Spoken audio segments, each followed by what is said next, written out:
you Yeah. know, and I think that was kind of crazy to hear that, but I smiled and I was like, wow, that's insane to hear the president speaking about World War III, on a debate. It was kind of crazy. Yeah. So maybe they saw your graffiti. Hey, Yeah. quick question to finish. What is it you are doing as we speak? Oh, I'm working on this canvas right here. As you can see, Yeah, cool. Tell us a little this bit. is a boom box here. As you can see, it's Yeah, just being it's the beginning of it.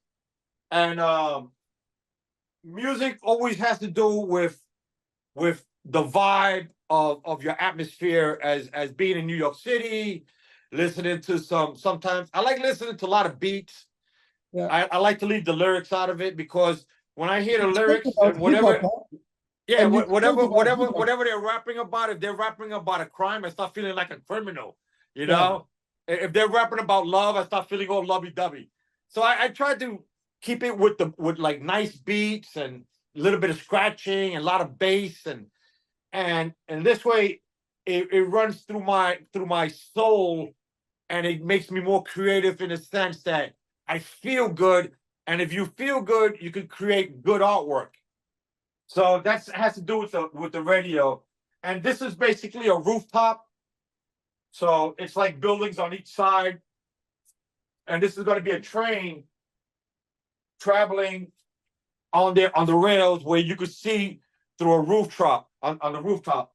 Yeah. Which it was like in the movie Wild Style, there was a scene where Zephyr and Lee they're looking at trains and they're talking about the style and how they like it and so on. So this is basically that field that I'm standing on a rooftop here. Like if I'm standing here, it actually almost the same size. Like if I was to take a photo, it looks like I'm actually holding the radio and I'm looking at trains going by. And this train is going to have my graffiti on it with other graffiti tags and so on. And this is going to be like a night scene, and I like throwing the UFO in a lot of my canvases because in the sense that I experienced I painted a UFO on a train before, and during that time I actually seen a UFO. Oh, me and my brother, we were on a rooftop, and everybody asked me, was I smoking? And I'm like, well, of course, on the rooftop, we're in the 80s, we're smoking. Of course, we're smoking. So he said, well, maybe that's why you see the UFO. I said, I smoked many times and I never seen anything flying in the sky. I mean, I wasn't on LSD, which I don't do LSD or none of that crazy drugs. I mean, I can understand if I was on LSD, I probably would have seen a UFO. But no, me and my brother were smoking a joint, and he points up and he's like, "You see that?" And I look up, and at the spur of the moment, it was in a matter of seconds. This thing just did like a triangle shape of and Oh, took off. And I said to my brother, he said to me, "Did you see that?" And I said, "Well, what did you see?" Because I didn't want to tell him what I saw. This way he would agree with me because I wasn't sure exactly that I actually seen this. And he said to me, there was something in the sky and it went like this and it took off.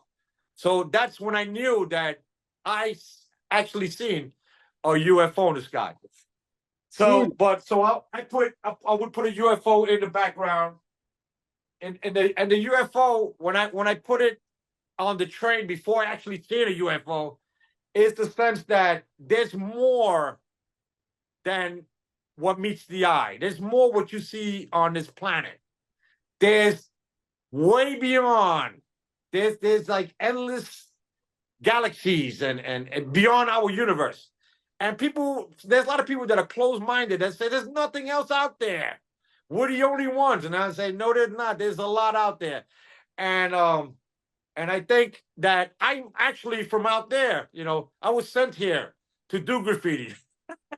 And Merci I was here to beaucoup. to create because I'm still trying to understand my lettering style. That I mean, I know that it was created through evolution, but I think it has more to do with reading like there's people that try to look for hidden messages.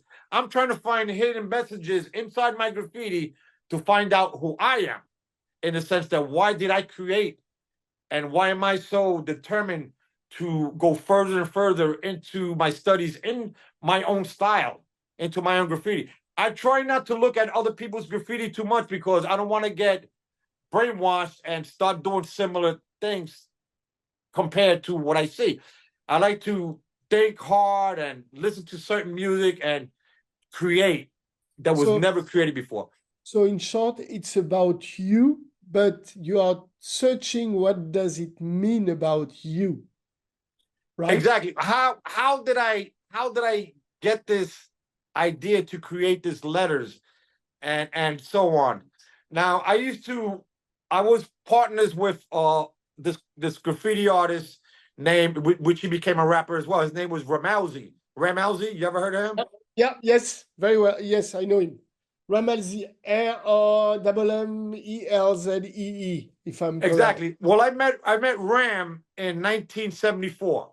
I was tagging on the train on the subway station, and he was looking at me, and my friend said to me, he said, "Hey, that guy's looking at us." And I looked at him and I says, "Yeah, I know he's looking at us." And he says, "You think he's a cop?" I say, "He doesn't look like a cop. He's, he looks kind of young. We were just young teenagers at the time." So he came up to me and he says, "You're Sonic." And I says, "Well, you can see I'm Sonic. I just wrote my name right there." So I said to him, "Do you write?" And he said to me, he basically didn't say yes. He says, "Let me show you something." So he goes in his pocket and he has a piece of paper about this big, and he folds it out and he shows me this drawing he had that it said height, HYTE. And it had like fireballs shooting out of his letters. And so, I mean, it wasn't that great. He was experimenting on this drawing he was making. He showed it to me, and I said, "Whoa, that's pretty cool." It's I didn't know what to say. I didn't know letters with fireballs shooting out of it. So we became friends, and I started showing, because he wasn't into graffiti at that time. So I started showing him how to use the spray can, how to use the marker, how to draw, and so on. So, but what I remember about him, that he was into UFOs and stuff about the galaxies and the stars, and he was basically into a lot of that stuff, that there's life beyond where we're at on this planet. There's other planets out there that have people just like us, but more advanced than us, like have flying cars and all this other stuff. And I'm like, really? So me and Ramelzi, we separated in 1979, and I lost touch with him until like the 90s. I ran into him again, and he showed me all his work, and his stuff became very futuristic and very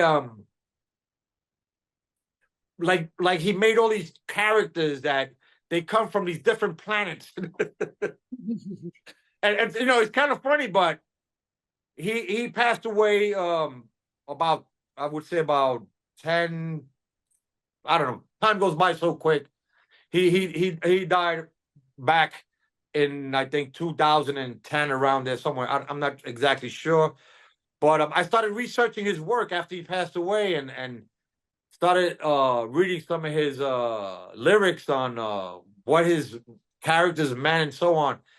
And I started to think that maybe this guy was really from another planet. He showed me a book about this stick, and he said, "Check out this book." And I opened the book and I went through all these pages, and it was just math. It was like all these formulas, and I said, "What is this? I can't read this." He said, "I made that book." I said, "You made this book?" So I said, how did you make this book?" He said he would go to sleep and he would dream about these mathematical formulas, and he would just dot them out, and he made a book about it. Wow. And Mm. some Basquiat was a little bit using also mathematical formula in his work. Huh? yeah, he pretty much got it from Ram. Yeah. I'm pretty much, yeah, because they were good friends as well. Yeah, yeah, Cool. yeah. Cool. So yeah, I just wanted to bring that up because, you know, you don't really think about it when you're young, but when you start getting older, you start thinking back about certain things you've seen and certain things you did, and certain things people spoke about, and it actually puts you in the direction to open your mind, try to learn more about yourself and beyond. It sounds kind of weird and corny in some sense to certain people, that they're like, what are you talking about? Yeah, it's absolutely great to get so much about you and what you do and who you are. Thank you again, Sonic. We will see more images of what you are constructing in the video soon. But again, we very much enjoyed that moment with you. Merci, Sonic. Okay, take care. Au revoir. Hope to speak to you again.